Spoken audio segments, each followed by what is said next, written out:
Hello everybody, this is JT Productions and welcome back to another 2023 preview and prediction video. Today I'll be doing the Boston College Eagles.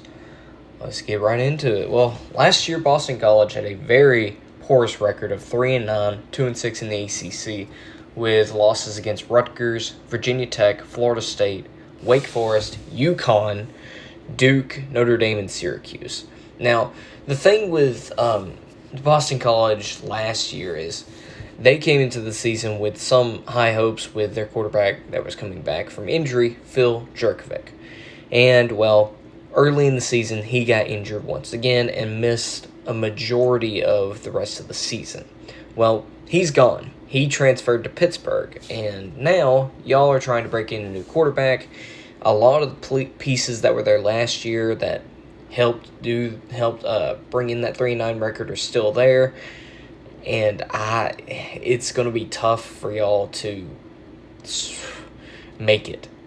And with that being said, let's not waste any time. Let's look at the roster, see what y'all are working with. Well, y'all did bring in a good wide receiver in Ryan O'Keefe. I believe he came in from Central Florida. Let's see. Yes, he sure did. And y'all brought in some help in the offensive line with two graduate transfers, Kyle Hergel coming in from Texas State and Logan Taylor coming in from Virginia. So, two pretty good additions. Quarterback Emmett Moorhead is projected to be y'all's starter. He's a redshirt sophomore. Behind him, you have a sophomore transfer, Thomas Castellanos, coming in from UCF as well. Running back, you have Alex Broom and Pat Garwo, as well as junior transfer Kai Robichow coming in from Western Kentucky. Wide receiver, it's going to be Ryan O'Keefe, Joseph Griffin, and Dino Tomlin looking to be the guys there.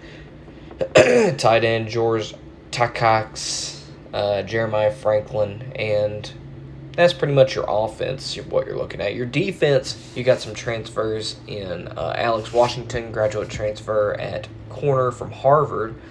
He's going to be smart, but see how smart he is. Victor Nelson, redshirt junior transfer from Long Island. George Rooks, defensive tackle transfer from Michigan. That's a big get. And Kari Johnson, free safety transfer from Arkansas. So, not bad transfers, but your defense, with you being the caliber that you are, your defense has talent on it. It doesn't have star-studded talent on it, so that's not going to help you as much. But you got some guys, some upperclassmen like Neto Okpala, Cam Horsley, Donovan, I can't pronounce that name, Vinny DePalma, Cam Arnold, and Elijah Jones, who can bring some veteran presence to this defense. Well, that being said, let's go ahead and see how Jeff Hafley's group is going to do this season. Well, to start off the season, you have two non-con games against Northern Illinois and Holy Cross.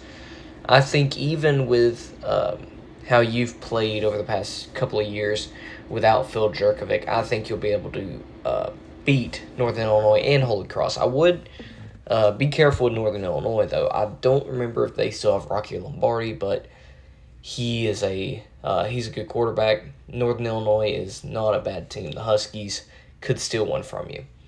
I do think you start at 2-0, though, before playing Florida State at home. This is going to be a tough game for you, especially. Florida State looking to have a very good season this year under third or fourth year head coach Mike Norvell.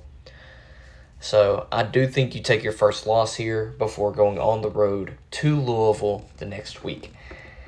And Louisville has a new head coach coming in, and Jeff Brom. Jeff Brom was pretty good at Purdue, brought them to their first Big Ten championship appearance last year. I think you take your second loss here. Jeff Brom, I think, is a better coach than Jeff Hafley is right now. And even with a new team, I think that they'll be able to have a little bit fun against you. So you start out 2-2 before playing Virginia at home. Now Virginia, they did not have a good season last year under new head coach Tony Elliott.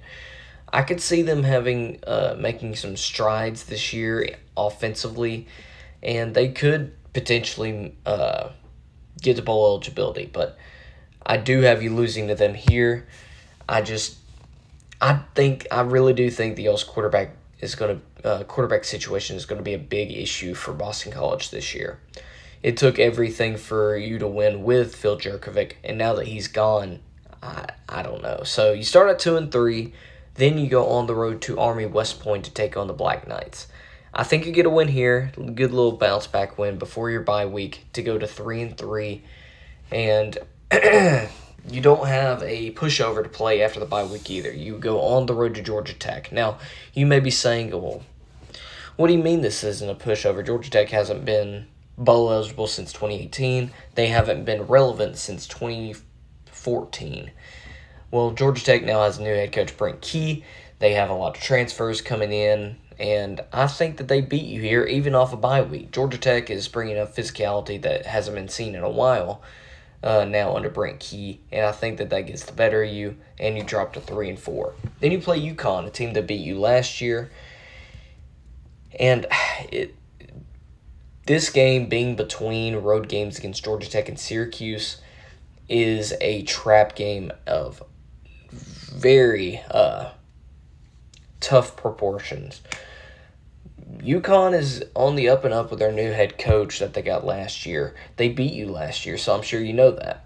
This has a revenge factor in it, but it also has a factor that you play two road games before and after this game. It's a toss-up for me. I am going to give it to UConn, though. I think UConn is going to have you know what?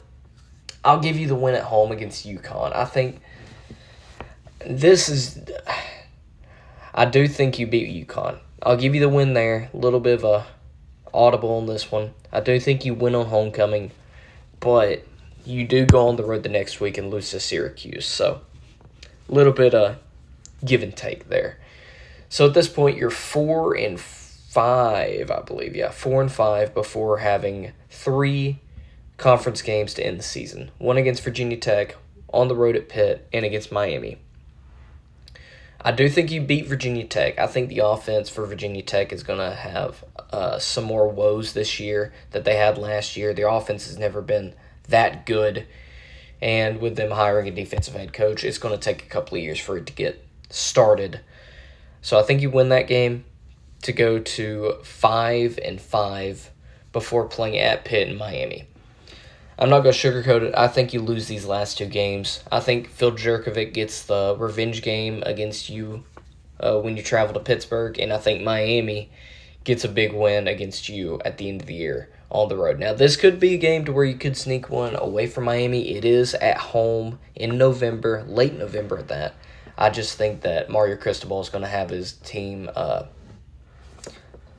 playing a lot better this year. So, anyways, there you go. I had to make a little audible in the middle of this, but I think that the Boston College Eagles go. I think that they go 5-7. So improvement from last year, but without Phil Jurkovec, it's gonna be tricky. So, anyways, thank you all so much for watching. I hope y'all enjoy. Go Dogs.